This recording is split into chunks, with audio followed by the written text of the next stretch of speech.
years, car makers have been racing each other on the road to autonomous driving. And to their credit, they've made big progress. Since the race began, they breezed past level 1, driving assistance, and they bent the corner past level 2, partial automation. But something unexpected has happened. It seems they've lost their momentum. They've stalled, each of them, around level 3 of autonomous driving.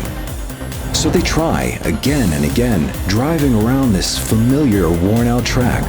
They collect their coins, but make little progress. And after each race is done, they return to their garages and think, what does it take to level up on the road to autonomous driving? Well, for autonomous driving to work, cars need systems made of sensors linked to ECUs. In terms of sensors, cars are using more and better ones than ever before.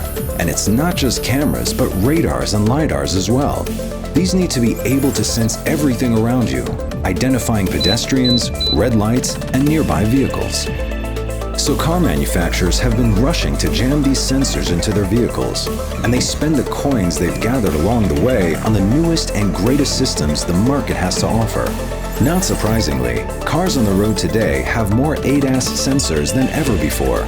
Some have over a dozen and counting, and it's not just the quantity, but the quality as well. Sensor manufacturers are creating 15-megapixel cameras, low angular resolution radars, and high frame rate lidars. Of course, these sensors produce a ton of data, so cars need to have incredible electronic compute units, or ECUs, capable of receiving and processing that data at lightning speed. Or in other words, cars need bigger and faster brains to make decisions, to accelerate, to stop, or to swerve. Today's cars also have more powerful ECUs than ever. Some are capable of processing trillions of floating point operations per second. And yet, despite all this, the cars sputter and stall, mostly unable to beat level 2. So, what's going wrong? What is stopping the industry from reaching the next levels of autonomous driving? Or in other words, what's the missing link? The missing link is the link itself. That's right, the link connecting the state-of-the-art sensors to the state-of-the-art ECUs is kind of, let's call it, underleveled. Which is why Valens technology is such an important development for the industry. We've created a solution that will finally allow automakers to level up their in-vehicle connectivity, and with that, to level up their autonomous driving systems.